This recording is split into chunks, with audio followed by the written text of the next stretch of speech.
Kita membuka firman Tuhan di dalam kitab Roma pasal 8 ayat 31 dan ayat 32. Bapak Ibu, mari kita membuka firman Tuhan di dalam kitab Roma pasal 8 ayat yang ke-31 sampai pada ayat 32. Dan Bapak Ibu bisa membaca selanjutnya sampai pada ayat 39. Kita akan baca 2 ayat saja di dalam Roma pasal 8 ayat 31 sampai ayat 32. Saudara-saudara yang kekasih Tuhan, kalau kita memandang satu hari, maka kita bisa memandang satu hari dengan optimis lebih besar daripada pesimis. Tapi kalau saudara memandang apa yang saudara lakukan 2 hari atau 3 hari, maka saudara bisa memandang masih juga optimis dan juga mungkin juga pesimis.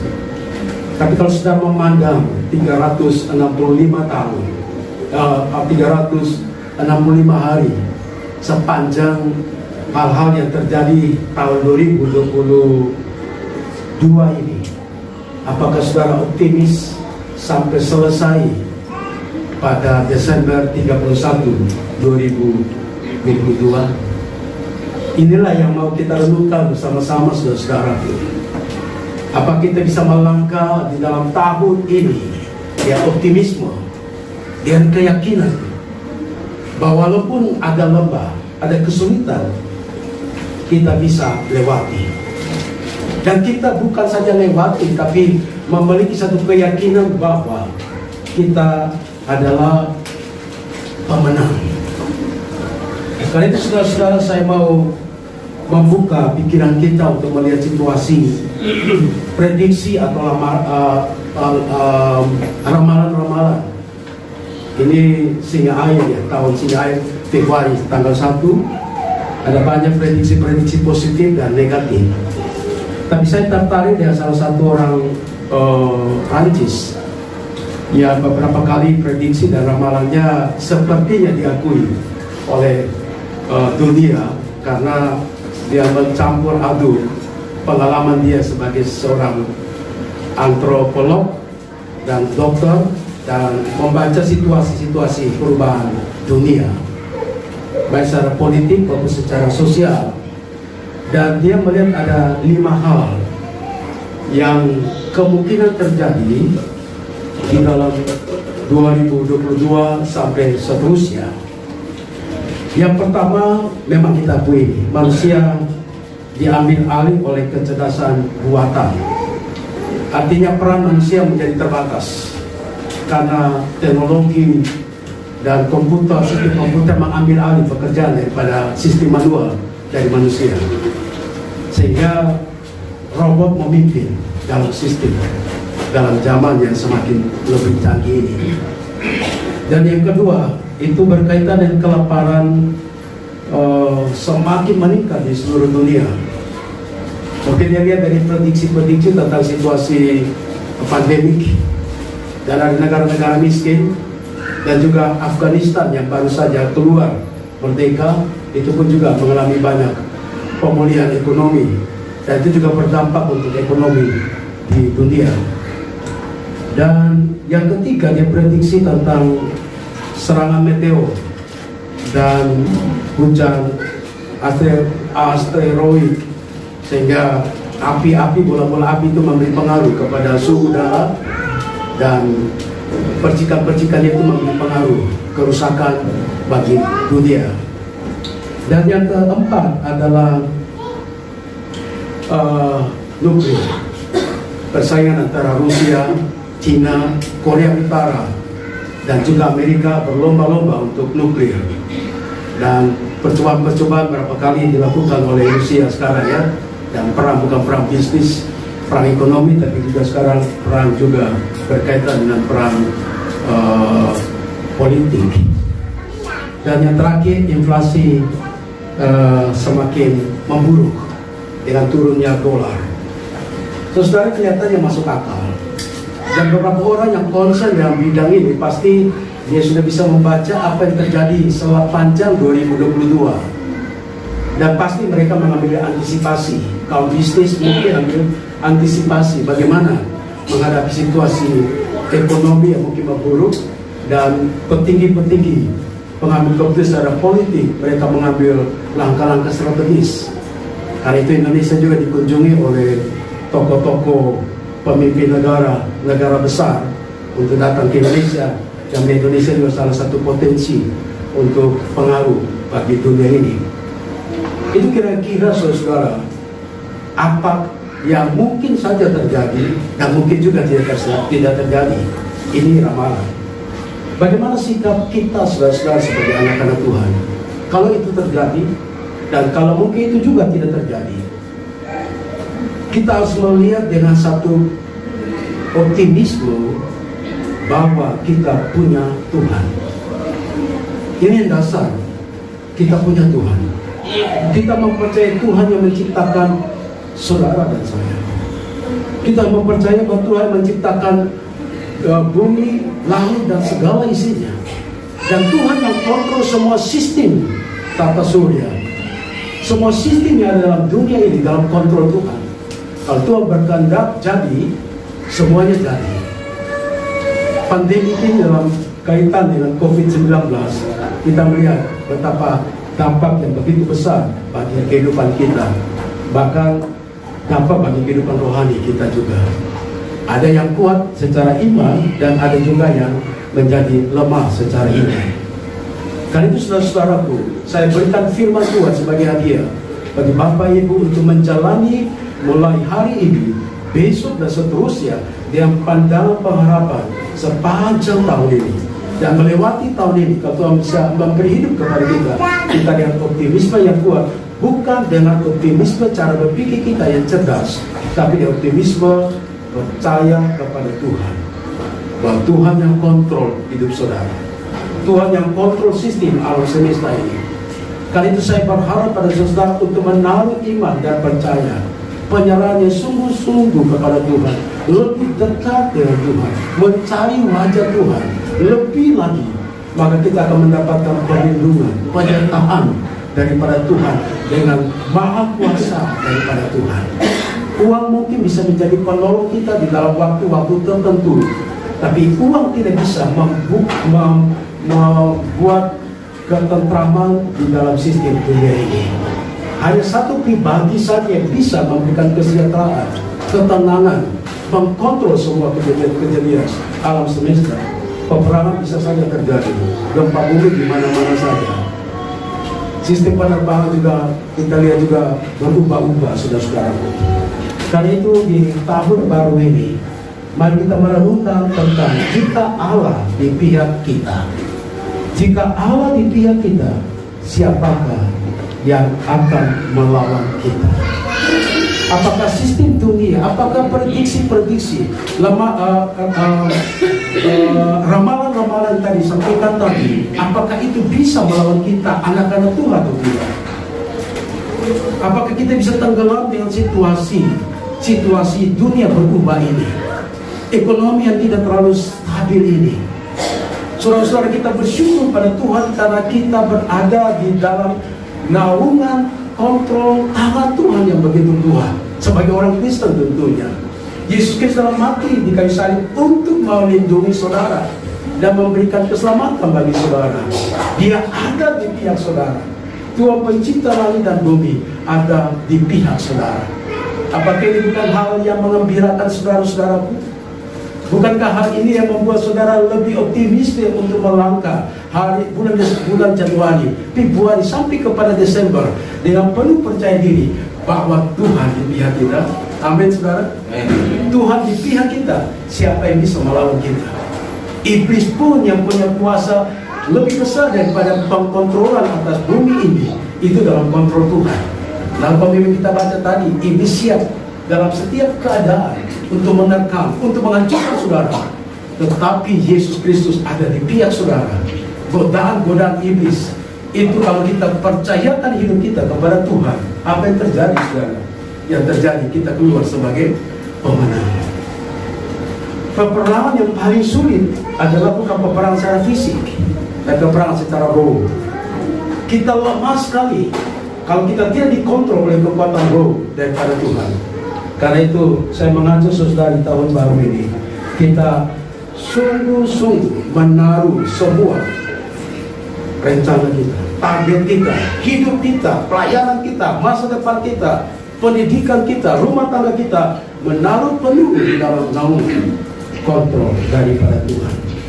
Karena itu saudara-saudara yang dikasihi oleh Tuhan Yesus Kristus, dikatakan oleh ayat 32, Ia yang tidak menyayangkan anaknya sendiri, tetapi Ia menyerahkannya bagi kita semua, bagaimanakah mungkin Ia tidak menganugerahkan segala sesuatu kepada kita bersama-sama dengan Dia.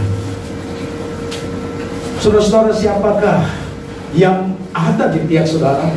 Yaitu Tuhan yang menciptakan langit dan bumi. Siapakah Tuhan yang ada di pihak saudara? Tuhan di pihak saudara adalah Dia yang tidak menyayangkan anaknya sendiri, tetapi Dia menyerahkan anaknya untuk saudara. Saudara bisa membayangkan betapa besarnya kasih Tuhan, anugerah Tuhan, begitu luar biasa. Betapa berharganya saudara di hadapan Tuhan. Amin. Dia menganugerahkan anaknya, putra Natal, kepada saudara. Karena ada masalah besar yang tidak bisa saudara saya selesaikan, yaitu dosa. Saudara punya uang berapa banyak pun untuk menyelesaikan dosa tidak bisa saudara. Berapa banyak waktu saudara beri untuk Tuhan untuk berdoa pun tidak bisa. Dengan doa saudara bisa menyelesaikan dosa saudara. Betapa kerajinan saudara untuk datang beribadah, setiap hari datang ke gereja berdoa pun tidak bisa menyelesaikan masalah dosa saudara. Dunia pun tidak bisa menyelesaikan dosa, karena semua orang di dalam dunia berdosa. Karena itu Allah melihat saudara dengan penuh kasih. Dia tidak menyayangkan anaknya. Dia memberi putra Natal itu mati di kayu salib itu saudara. Dia ada di pihak kita. Saudara bisa membayangkan, dan di pihak kita itu betapa seriusnya Dia mau membackup saudara terhadap masalah apapun yang saudara hadapi. Apapun yang saudara sedang hadapi, Dia ada di pihak saudara. Bahkan dalam pengalaman-pengalaman iman dari tokoh-tokoh Kristen, tokoh-tokoh Alkitab, mereka selalu melihat Tuhan berjalan di depan dan mereka berjalan di belakang Tuhan. Apa yang terjadi pada waktu Tuhan berjalan di depan dan umat yang berjalan di belakang? Ada tiang awan dan tiang api yang selalu menyertai. Ada mana yang juga diberikan pada waktu mereka tidak ada penghasilan, pada waktu mereka keluar daripada Mesir. Tapi Tuhan sendiri yang datang dan mengkontrol dan menyertai. Itulah yang menyertai saudara-saudara pun dikasih Tuhan. Kalau Tuhan di pihak kita, maka berarti semua apa yang Tuhan mau lakukan, Dia akan lakukan kepada saudara.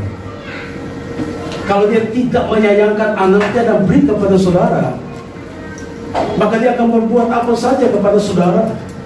Yakinlah saudara, dalam situasi Natal tahun baru ini, pasti saudara akan mengalami banyak krisis. Mungkin pulang dari gereja ini, saudara mengalami krisis dan kesulitan. Dan saudara mungkin hilang arah dan hilang iman, dan melemparkan imannya saudara sudah pupuk bertahun-tahun, dan juga sudah melemparkan talenta yang sudah Tuhan pakai saudara bertahun-tahun untuk melayani Tuhan. Dia begitu mudah saudara membuang talenta dan tidak mau dipakai Tuhan, karena begitu banyak krisis, kesulitan yang kita alami, baik kesulitan ekonomi maupun juga kesulitan berkaitan dengan masalah peperangan roh. Karena itu saudara-saudaraku, kita harus melihat bahwa Allah ada di pihak kita. Allah membackup kita seperti tabungan kita untuk masa depan kita. Kalau saudara punya tabungan yang memadai, hari ini kalau saudara tidak ada duit pun, saudara merasa ada jaminan akan tabungan saudara. Betul? Rasa aman hari ini. Mungkin tidak dapat gaji pada bulan ini, hampir semua orang tidak dapat gaji bulan ini. Tapi kalau saudara punya tabungan, orang lain bisa tidak dapat gaji, tidak dapat duit, saudara juga akan mengalami tidak dapat gaji dalam bulan itu. Tapi kalau ada tabungan, saudara mungkin bisa senyum dan tenang. Mungkin saya gambarkan tabungan itu sebagai Allah di pihak kita, Allah di pihak saudara. Allah membackup semua keadaan kesulitan saudara. Dia mau memberi apa saja untuk saudara. Tetapi pertanyaannya, apakah saudara melihat bahwa Allah selalu memberi kepada saudara? Hanya orang-orang yang bisa dekat dengan Allah, yang bisa mengerti kehendak Allah, yang rajin merenungkan firman Tuhan, yang mau melakukan kehendak Allah, yang setia beribadah, melakukan talenta-talentanya untuk kemuliaan nama Tuhan, dia akan melihat dengan jelas betapa Allah itu baik. Kita bisa ada di gereja di sini, tapi mungkin tidak semua bisa berkata Allah itu baik. Mungkin bisa berkata Allah itu baik, tapi tidak mengalami Allah itu baik. Walaupun kita bersama-sama di dalam keluarga besar GKI Diaspora, karena kita sudah tahu bahwa Allah itu baik. Karena tidak mungkin kita berkata Allah itu tidak baik, karena itu berseberangan dengan apa yang kita ajarkan. Tetapi pertanyaannya, apakah saudara sungguh-sungguh mengalami bahwa Allah itu baik? Allah itu baik melalui perbuatan-perbuatan yang ajaib yang Allah kerjakan di dalam hidup saudara. Tidak semua orang bisa melihat Allah itu baik. Orang yang bisa melihat Allah itu baik, itu orang yang dekat dengan Tuhan. Orang yang mencintai Taurat Tuhan siang dan malam. Orang mengabdikan talenta-talentanya untuk dipakai supaya perluasan kerajaan Allah yang ada di muka bumi ini. Karena itu saudara-saudaraku, kita percaya saudaraku, Allah di pihak kita, dia telah memberikan kekuasaannya diberi kepada kita. Hak untuk menjadi anak-anak Allah diberikan kepada saudara. Saudara juga bisa punya hak berdoa kapan saja, berseru kepada Tuhan. Tuhan pasti mendengarkan. Saudara juga punya hak untuk masuk pada ruang Maha Kudus. Tidak seperti para imam yang datang 1 tahun 1 kali untuk masuk ruang Maha Kudus. Saudara punya hak untuk datang ke hadirat Tuhan kapan saja. Itu terjadi oleh karena saudara diselamatkan oleh Tuhan. Saudara ditebus oleh Tuhan. Tuhan adopsi saudara, dijadikan anak-anak kerajaan Allah, dijadikan sesuatu yang unik, bahkan dipakai saudara menjadi alat Tuhan di muka bumi ini, supaya memperluas akan kerajaan Allah. Saudara-saudaraku, karena itu Allah memberikan kemenangan di kayu salib 2000 tahun yang lalu melalui darah Tuhan adalah materai yang mengklaim bahwa benar-benar saudara yang percaya pada Tuhan, Allah di pihak saudara. Allah di pihak saudara. Pada waktu saudara bertemu dengan pribadi yang terpaku di kayu salib, karena pada waktu Yesus Kristus terpaku di kayu salib, itu satu materai, satu jaminan bahwa saudara akan mengalami bahwa Allah di pihak saudara. Allah berjalan bersama-sama ya saudara. Allah menetapkan langkah-langkah hidup kita. Setiap perjalanan kita, Allah selalu menuntun dan menyertai. Saudara-saudaraku yang kekasih dalam Tuhan Yesus, ayat yang terakhir bagian C, ia tidak, bagaimana mungkin ia tidak menganugerahkan segala sesuatu kepada kita bersama-sama dengan Kristus. Hal yang kedua saya merenungkan bersama saudara tentang pernyataan firman Tuhan ini. Bagaimana mungkin ia tidak menganugerahkan segala sesuatu kepada kita bersama-sama dengan dia. Kalau Allah di pihak saudara, kasihnya kepada saudara, berkatnya kepada saudara, bagaimana mungkin ia tidak menganugerahkan, tanda kutip apa sih, segala sesuatu dikaruniakan kepada saudara. Mari garis bawahi segala sesuatu ini apa saudara? Ekonomimu, kesehatanmu, masa depanmu, pendidikanmu, segala sesuatu dikaruniakan Allah. Karena Allah di pihak kita, itu kita temukan di dalam Yesus Kristus. Harus lihat baik-baik kepada kita bersama-sama dengan Dia. Bersama-sama dengan Yesus Kristus, Bapak Ibu menemukan anugerah Allah dalam bentuk segala sesuatu. Segala sesuatu tidak dibatasi oleh ayat Alkitab ini. Saudara bisa mengisi segala sesuatu sesuai dengan kebutuhan saudara, dengan pikiran saudara. Karena Allah akan menganugerahkan berkat-berkat Allah di dalam Yesus Kristus. Semua kekayaan surgawi, kekayaan jasmani, alam semesta ini, itu berasal daripada Tuhan. Itu didesain oleh Tuhan, dibuat, dirancang oleh Tuhan, dan Tuhan menaruh di muka bumi ini.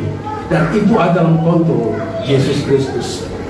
Kalau Bapak Ibu tetap di dalam Tuhan, tinggal dalam pokok anggur, maka Bapak Ibu akan berbuah. Syaratnya adalah tinggal di dalam Tuhan.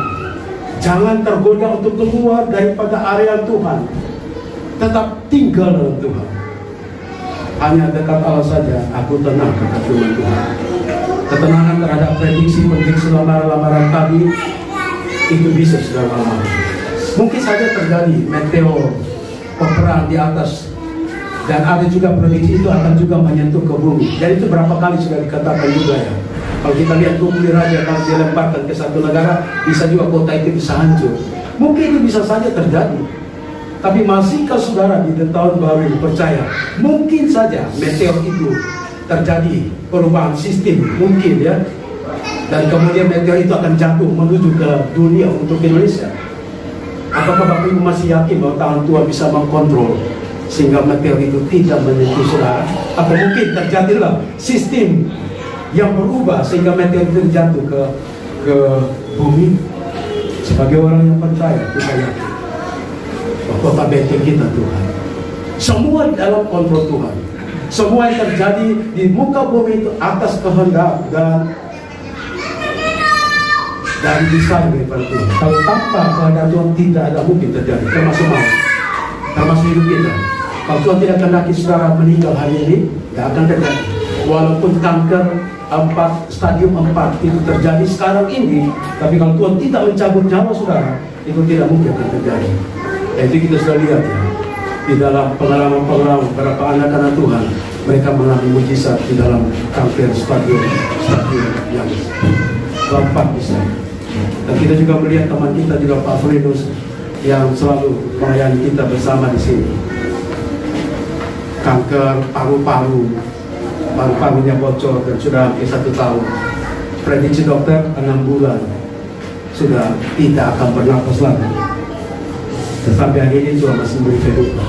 Itu mengatakan kalau Allah di pihak kita, walaupun dokter finish hidup dalam 6 bulan, tetapi dia bukan Tuhan yang bisa menentukan ada hidup sesuai. Karena itu saudara, sebelum kita dipanggil Tuhan ya, ini adalah kesempatan bagi kita untuk menunjukkan bahwa Allah di pihak kita, supaya kerajaan Allah diperluas, supaya orang lain bisa melihat betapa ajaib Tuhan kita di dalam hidup kita. Mari kita menjadikan gereja kita di tahun yang baru, dengan cara yang baru, dan segala sesuatu melibatkan Bapak Ibu untuk tujuan perluasan kerajaan Allah. Tanggal 31 Ibu Ella pertama kali di Turki, sangat memuji Tuhan. Hari ini pertama kali Pak Obed memimpin doa di dalam persembahan.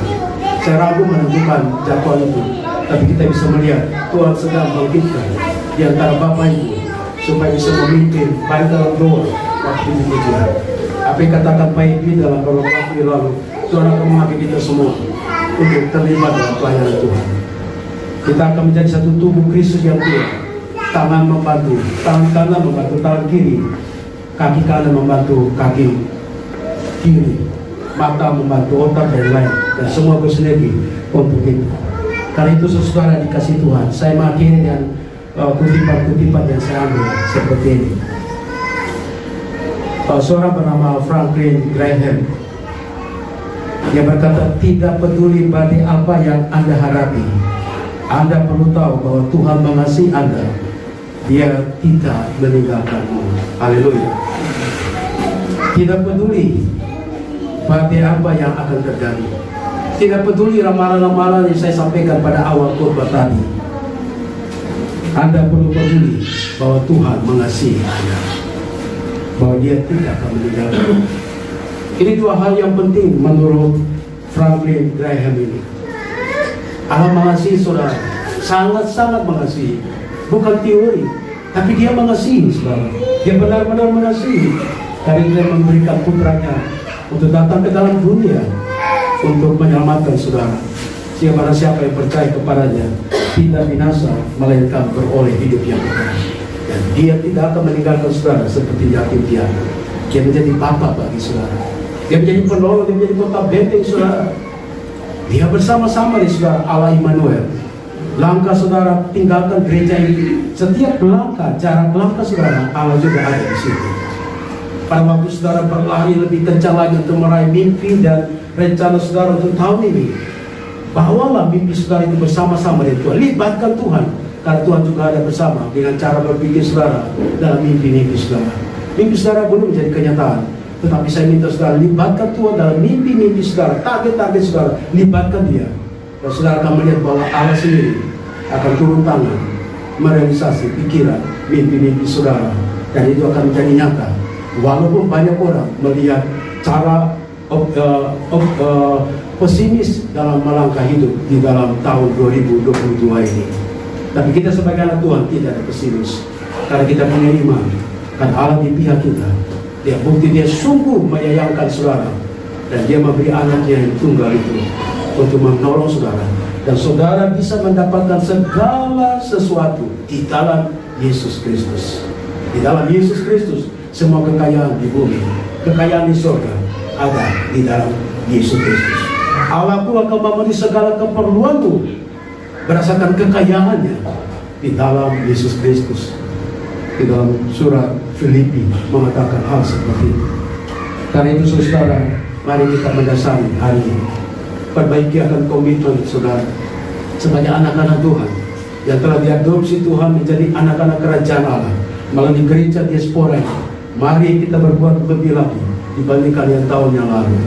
Mari kita memperbanyak jiwa-jiwa baru, karena Allah memanggil kita untuk membawa jiwa-jiwa. Mari kita berdoa supaya tiap minggu ada jiwa-jiwa baru. Saudara membawa jiwa-jiwa. Kita punya 2 lantai dan bisa juga perbesar. Kalau Tuhan menghendaki tahun ini kita bergerak dengan kekuatan Tuhan, karena waktu Tuhan tidak terlalu lama lagi. Dia ingin supaya semua orang mengakui dan mendapatkan keselamatan. Karena itu saya mengajak kita lupakan hal-hal yang lalu, perbedaan-perbedaan pendapat yang lalu. Mari kita bersinergi untuk tujuan Tuhan dan pikiran Tuhan. Bangkitlah saudara yang mungkin belum berbuat apa-apa pada tahun yang lalu. Inilah tahun kesempatan kita berbuat sesuatu yang lebih besar bagi Tuhan. Hidup ini singkat, dunia terlalu besar, tetapi kasih Allah lebih besar untuk mereka yang tidak mau hidup biasa-biasa saja. Artinya dunia ini terlalu besar dan sangat singkat, tetapi kita harus memiliki mimpi yang besar.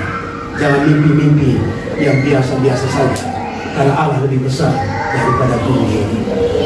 Mari lihat saudara, keluar daripada pikiran yang stuck, pikiran yang menjadi pikiran-pikiran kecil. Jangan saudara. Tuhan sedang bekerja di era ini. Di tahun ini juga saya percaya bahwa Tuhan sedang bekerja untuk supaya kita semua anak Tuhan ambil bagian, berbuat sesuatu, bukan hal-hal yang kecil. Kalau kita misalkan tahun lalu hanya menjalankan kantong persembahan, tahun ini mungkin ada gairah untuk kita bisa menjadi pemimpin pujian, atau menjadi seorang pemimpin, atau menjadi seorang pemimpin kelompok-kelompok sel. Kita bersinergi bersama-sama, karena Allah begitu luar biasa. Dia menganugerahkan karya yang luar biasa, dan Dia akan memberikan kepada setiap orang yang mau terlibat di dalam pelayanan Tuhan. Dan kita akan melakukan perkara-perkara yang luar biasa, karena Allah luar biasa. Dunia semakin tua dan semakin membutuhkan kasih Allah. Dan saya berdoa berharap melalui kita bangkit bersama-sama untuk menangkap apa yang Tuhan mau sampaikan pada kita, untuk melakukan di tahun ini hal-hal yang besar bagi Tuhan. Kiranya Tuhan Yesus memberkati saudara-saudara. Kiranya Tuhan Yesus terus mengasihi saudara dengan kasih karunia. Kiranya Tuhan Yesus menganugerahkan Roh Kudus kepada saudara-saudara, sehingga saudara bisa mendapatkan pimpinan Roh Kudus dan melihat apa rencana Tuhan dalam hidup saudara di dalam tahun ini. Mari kita mensyukuri bahwa Allah di pihak kita. Siapakah yang bisa melawan kita? Iblis telah gagal, dunia telah ditaklukkan oleh darah Yesus Kristus. Kita sebagai pemenang kalau kita berada di dalam Tuhan Yesus.